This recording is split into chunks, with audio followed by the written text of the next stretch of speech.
Para os homens isso é impossível, mas para Deus tudo é possível. Quero saudar uma vez mais os sacerdotes que concelebram esta Eucaristia, os sacerdotes jubilares, celebrando seus 25 anos de vida sacerdotal. Quero aqui lembrar o padre Jonas, que fez o caminho da fé, percorrendo aí uma caminhada de vários dias até chegar aqui. Parabéns para o padre Jonas e para todos que se desafiam um caminho como esse, numa jornada como essa.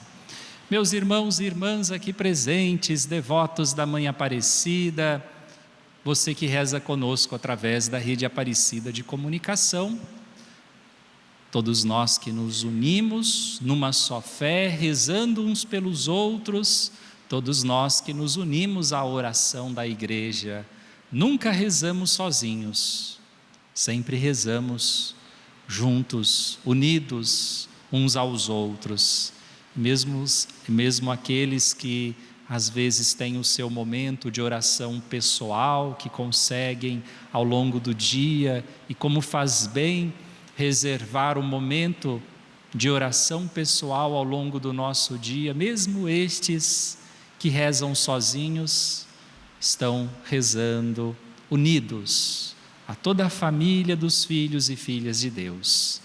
E aqui nesta basílica onde nos encontramos, vemos como que de maneira muito concreta a união dos fiéis, os devotos que chegam de todas as partes do Brasil, cada um com sua história, com suas experiências próprias, com os seus pedidos, com as suas graças alcançadas para agradecer.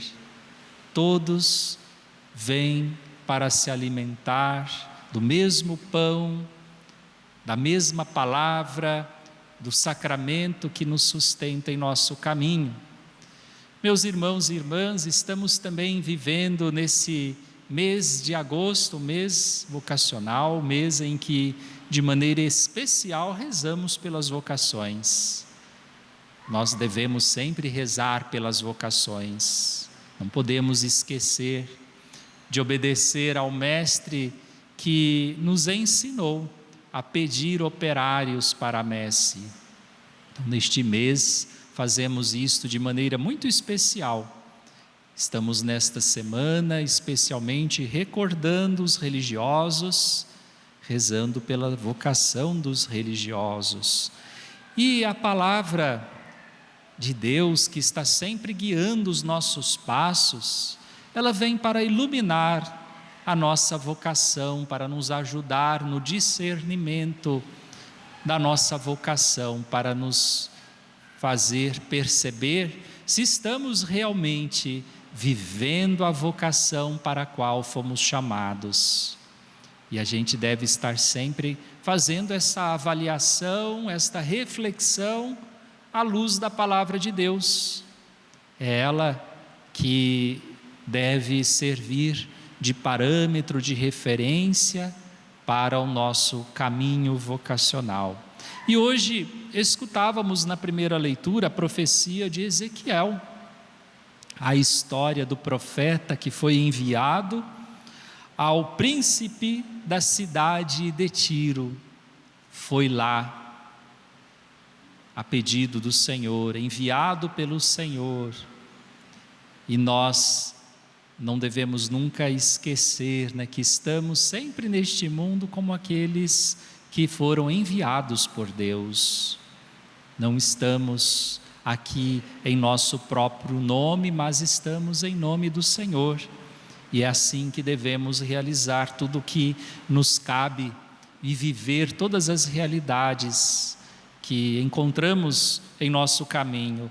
Ezequiel foi lá então dirigir a palavra ao príncipe e foi dizer-lhe uma verdade, que ele tinha se tornado uma pessoa muito arrogante, muito orgulhosa, cheio de si mesmo. E quando alguém se torna assim, se torna de fato um grande perigo.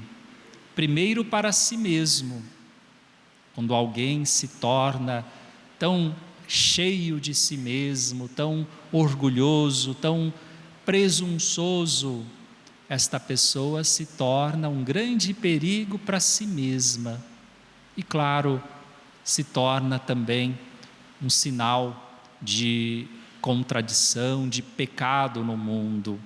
Então, por isso que o profeta foi lá dizer aquelas palavras: você que dizes ser Deus, você que diz ocupar o trono divino no coração dos mares, és um homem e não és Deus. Ou seja, em poucas palavras, o profeta disse tudo. Tu és um ser humano, não esqueça disto. Tu não és um Deus. Olha, meus irmãos e irmãs, que às vezes é necessário que a gente se deixe, provocar por palavras assim, porque também muitas vezes vamos deixando que o orgulho tome conta da nossa vida, vamos nos achando capazes de controlar todas as coisas, e então o orgulho começa a nos impedir de nos colocar no nosso lugar. Não precisamos nada mais do que isto, de que viver o que somos. Somos humanos, criaturas amadas de Deus. Não precisamos, não devemos ter esta presunção de ocupar o lugar de Deus. E o príncipe, que havia acumulado muita riqueza, muitos tesouros, achava que aquilo era a garantia do seu futuro, achava que aquilo o colocava num lugar de maior dignidade, de suprema dignidade. Ele se surpreenderia, como vimos, que ele iria morrer da morte dos incircuncisos. Ou seja, ele encontraria o vazio. A morte a qual o profeta se refere está também relacionada ao viver sem sentido, a uma vida sem sentido. Esta é a pior morte que a gente pode encontrar. Esta é a morte que encontram os orgulhosos. E no Evangelho encontramos Jesus falando do mesmo tema, quando ele então fala a respeito da grande dificuldade que os ricos têm para entrar no reino dos céus. Ele fala desta dificuldade, não dizendo que é impossível, mas para lembrar que aqueles que se apoiam nos seus próprios méritos, nas suas riquezas, aqueles que confiam demais nas coisas que possuem, no muito ter, estes estão bastante distantes da realidade do reino dos céus. Precisam aprender ainda muito para descobrir que pertencer ao reino dos céus significa confiar-se inteiramente a Deus, tê-lo como única esperança, como único amparo, como único sustento em sua caminhada. E Jesus fazia esta comparação, desta dificuldade, dizendo de uma maneira bastante assim, profunda: é difícil, é mais fácil um camelo entrar pelo buraco de uma agulha do que um rico entrar no reino de Deus. Ou seja, Jesus ressaltando que no reino de Deus não é possível participar se estivermos muito cheios de nós mesmos. A riqueza aqui pode não ser somente os bens materiais, pode ser o achar-se melhor que as outras pessoas, pode ser o achar-se mais importante que os outros. Mas Jesus, respondendo a Pedro, dizia que pode parecer impossível, mas para Deus tudo é possível. Então reside sempre a esperança de conversão. E nós nunca devemos nos antecipar, nunca devemos tomar o lugar de Deus querendo julgar ninguém. Deus sempre espera a nossa decisão por Ele.